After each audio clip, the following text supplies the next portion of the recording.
Welcome back to Urban Women with me, Razia Rangrage. It's already 26 minutes past the hour of 11. It's a wonderful Thursday. Can you believe it? The long weekend, kids on holiday. We're talking about something that I think we all really need to be aware of. I mean, you probably heard the saying that actions speak louder than words. But what if your body is actually speaking long before you even say a single word? Well, that's what we're talking about. What your body language actually says about you. We are now joined live on our screens as well as on the airwaves of Radio Al-Ansar International by author and leadership coach David Allen. Good morning, David. Welcome to Urban Women on Radio Al-Ansar. And a wonderful good morning to you and to your listeners, and thank you for having me.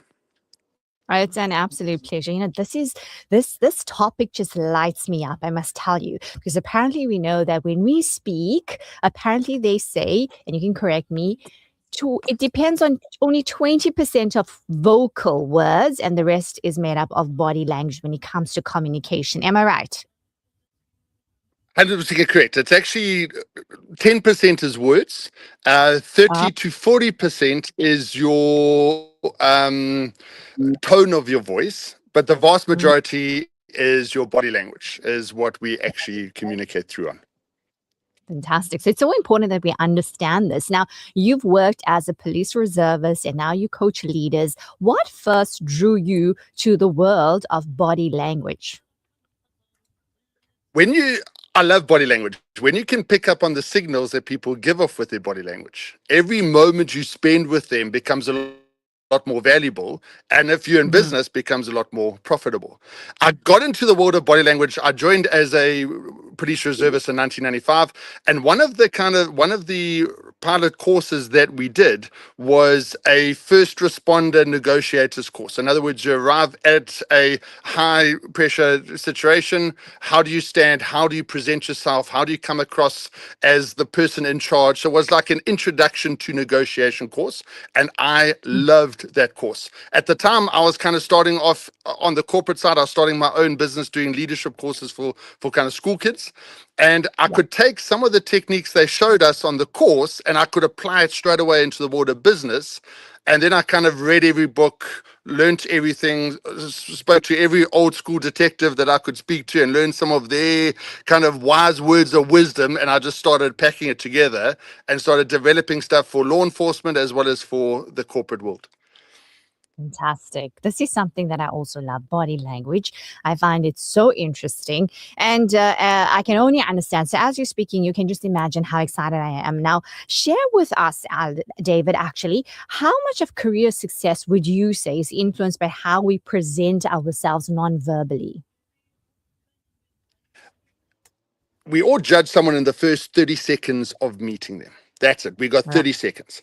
And research kind of shows that if you make a bad first 30 seconds impression, you actually have to spend up to 2 hours uninterrupted to get that person to change their opinion about you. That's the importance of that first 30 seconds. Because when you meet someone, they're going to one of 5 categories. Your first category is your trust category. That's when you feel comfortable with someone, you trust someone, otherwise known as your friendship category. Your second category is your predator. That's when you walk down the street, I do not trust this person. There's something about this person. And when I kind of run women's self-defense programs, I always tell ladies, you are brilliant at knowing who to trust and who not to trust. And I often say, just go with your gut. The moment there's something that says, there's something about this person, we want to be polite. And I'm not saying be impolite, but your gut is telling you this person's dodgy, and listen to your gut.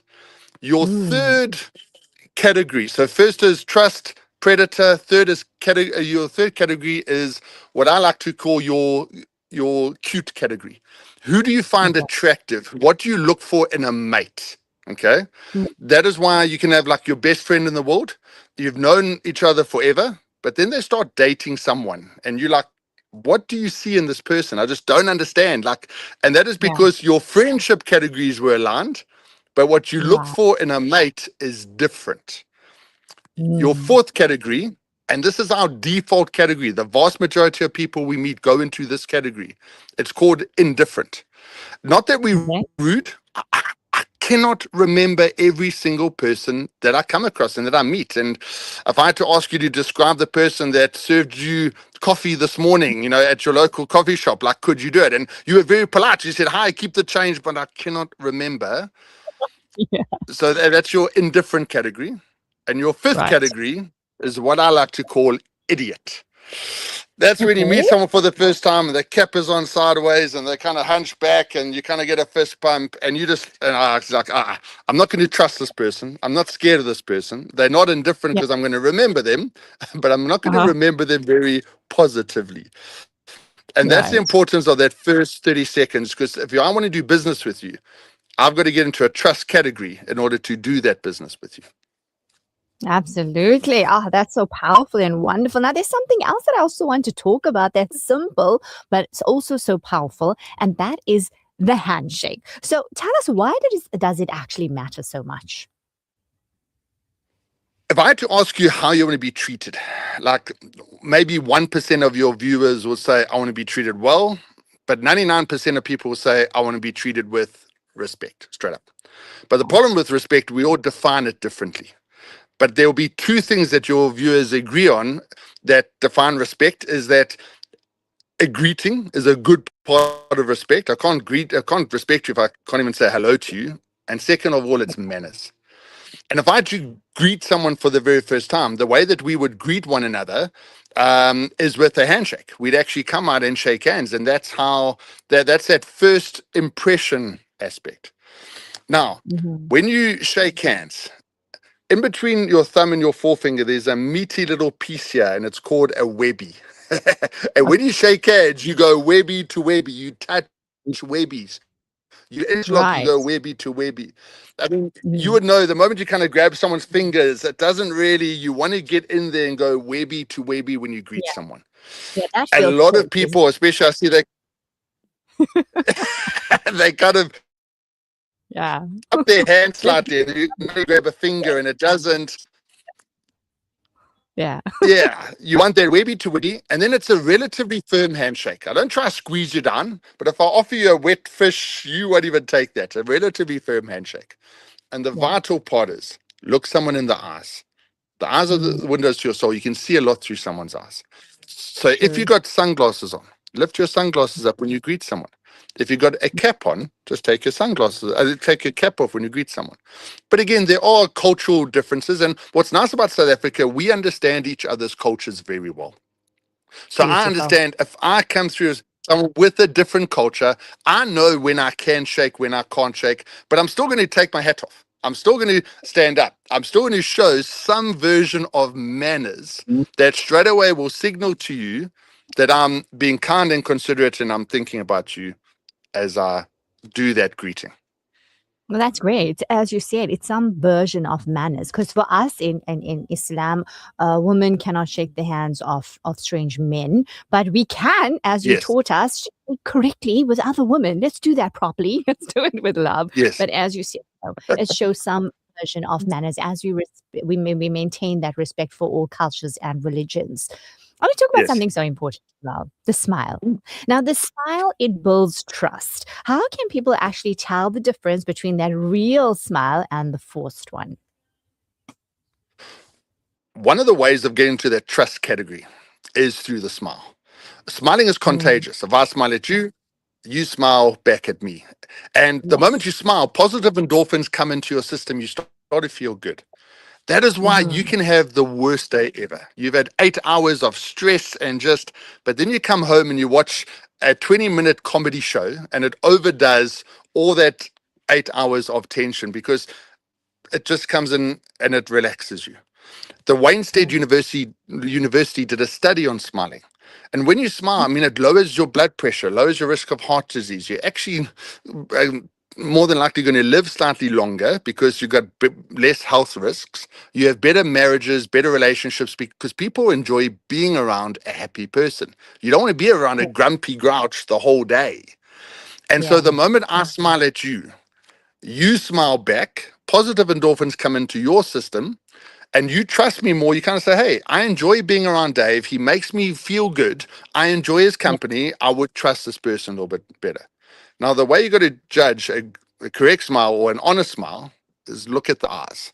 If I smile and I'm enjoying, my smile comes up, these lines on the side of your eyes are actually called your laughter lines. And when you're laughing a Yeah. lot, your eyes crease here. If I'm not creasing, then I'm just smiling here and nothing here. That's a bit of a warning sign. There we go. Also, how often someone smiles, that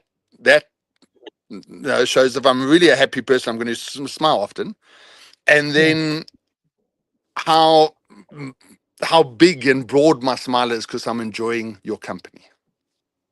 There we go. Wonderful. So again, comes back to the eyes. The eyes do reveal quite a lot.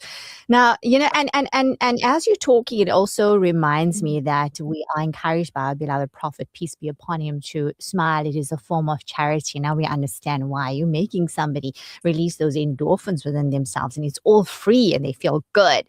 Now, David, when it comes to confidence, how powerful is posture really? Can the way we sit or stand actually change how we perceived and also how we feel internally? Yes. If I had to ask you right now to show me the body language of someone scared and intimidated. So if you were about to go in for a job interview and you're sitting outside the office nervous, I mean, you would Yeah. naturally, your body, you would shrivel up and you take up as small a space as possible because that's kind of how you are when you're scared. If I had to ask True. you to show me the body language of someone in charge, someone that's going to nail this, someone that can walk in there with confidence, you straight away Mm. you take up more space. Your shoulders come back out, and you take up more space. When I train Correct. students, when they're about to go for a job interview, I mean, you're naturally going to sit there and sit outside and find yourself a little small. I mean, I'm used to talking on stage. Radio is something new for me. I'm naturally going to be a little bit nervous before I come and I'm watching on, and I notice my own body language. I start shrinking while I'm waiting for the phone call to come in. So I'm going to remind myself, Dave, hold on, sit up. So now I'm going to sit up straight. So now when the call comes in, I can straight away start with confidence. Because if I was Mm. sitting here like this, I would start off a lot more nervous. So Correct. sit up straight, take up more space. Posture is very, very important. Yeah, we just have to catch ourselves and realize that we are human. So we will go through those different stages. And Mm. especially if something is new, our nervous system will cringe and we will obviously cave in and make ourselves small. And oh, there we go. It's all about the awareness and believing in ourselves, that confidence come out. Easier said than done, but I think with practice, we'll get there. David, what are some of the other small things, so to say, that people overlook that actually also say a lot about them? If you want to get that first power response, we go into that trust category where people see you as a bit of the authority in the room. You always want to kind of dress one level higher than what the situation commands. I'm coming on as a guest. I mean, this is a relaxed setup. My dress code for me as a speaker now would have been a golf shirt would have been absolutely perfect. But I want to dress Right. one level higher, so I'll have a button-up shirt. You want to dress one level higher than what the situation commands. Okay. A lot of people will judge you, especially ladies. You meet someone, I always tell, like a salesperson going in, and there's a female boss that they've got to try and impress to try get the business. And I always tell them, shine your shoes and clean your Uh-huh. fingernails. Shine your shoes, Wow. clean your fingernails. And the moment I say that, I can see you kind of nod, because you're going to judge someone. I mean, dude, if you can't look after your fingernails or your shoes, how are you going to take care of my business? If you can't take care of those small, how are you going to look after? And it's one thing that especially guys overlook a lot. And I am generalizing. I'm generalizing now, and I get it.